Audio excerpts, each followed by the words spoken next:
Hello दोस्तों, जय माता दी। आज हम आपको अपना एसएससी फेज़ 13 का जो स्कोर कार्ड है वो दिखाने वाले हैं कि फेज़ 13 की स्कोर कार्ड में हमारा कितना स्कोर बना है, मेरा कितना बना है और बिट्टी का कितना स्कोर बना है। वो सारी की सारी बातें आज हम करने वाले हैं।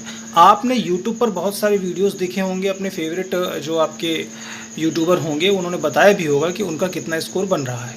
और अब हम बात करने वाले हैं अपने स्कोर के बारे में। ठीक है, जैसा कि आप लोग जानते हैं कि हमने सिर्फ और सिर्फ फेज़ 13 के ग्रेजुएशन लेवल वाले का ही एग्ज़ाम दिया था। बाकी हमने एग्ज़ाम दोनों स्किप किए थे क्योंकि है ना, बहुत सारा इशू हो रहा था कि फ्रॉड है, इक्विटी पैटर्न फलाना ढिमका, ऐसा चीज़ें हो रही थी।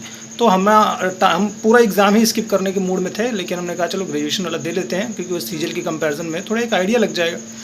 तो हमने उसका एग्ज़ाम दिया और एग्ज़ाम देने के बाद जैसा भी स्कोर कार्ड है वो हाँ आपको बताएंगे।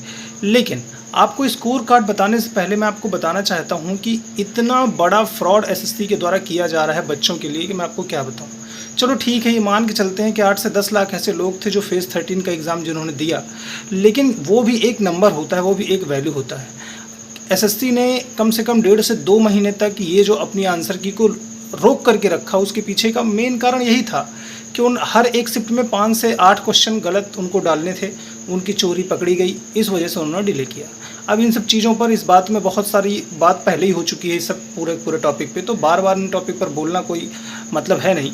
तो हम सीधे मुद्दे पर आते हैं कि अपना स्कोर कार्ड कितना बन रहा है। इस 13 के एग्ज़ाम में मेरा जो स्कोर कार्ड है वो आप देख सकते हैं।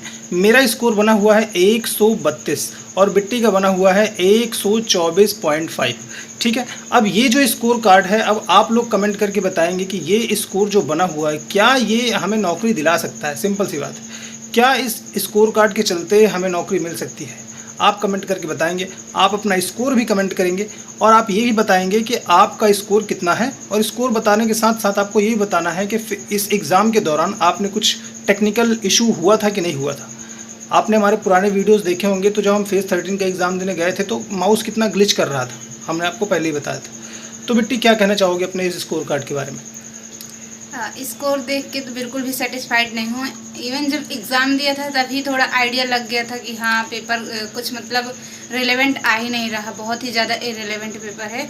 क्योंकि 10th और 12th के जो रिव्यू देखे थे वो तो बढ़िया थे, लेकिन जब ग्रेजुएशन का रिव्यू भी देख रहे थे तब भी वो लोग भी यही बता रहे थे कि पेपर बहुत ही ज़्यादा इरेलेवेंट आ रहा है। तो थोड़ा कहीं ये था कि हाँ स्कोर जो हमारा आ रहा है मॉक टेस्ट में टीसीएस पे 150, 155, 145 इतना तो नहीं आने वाला है, क्योंकि वहाँ पे नए नए टॉपिक्स ऐड हुए थे और वो बिल्कुल ही नया था हमारे लिए। जब फेज़ 13 देखे आए तब थोड़ा आइडिया लग गया था कि हाँ अब ऐसा टॉपिक, ऐसा इंटरफेस, सब कुछ ऐसा हो सकता है। तो वहाँ पे पहली बात तो इंटरफेस का चेंजेस थे और दूसरी बात पूरा पेपर पैटर्न ग्रेजुएशन में तो पूरा चेंज ही था। पर अब मार्क्स तो बहुत ही कम है, इतने से कुछ होना है नहीं, तो अब CHSL देखते हैं और क्या। तो आंसर की के बाद जितना हमारा स्कोर बन रहा है वो हमने आपको बता दिया है।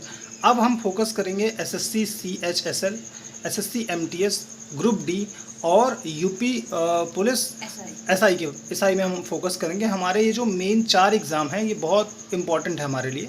तो अगर आप इन चारों एग्ज़ाम में से किसी भी एग्ज़ाम की प्रिपरेशन कर रहे हैं तो आप निश्चित तौर पे हमसे जुड़ सकते हैं और मोटिवेट रह सकते हैं।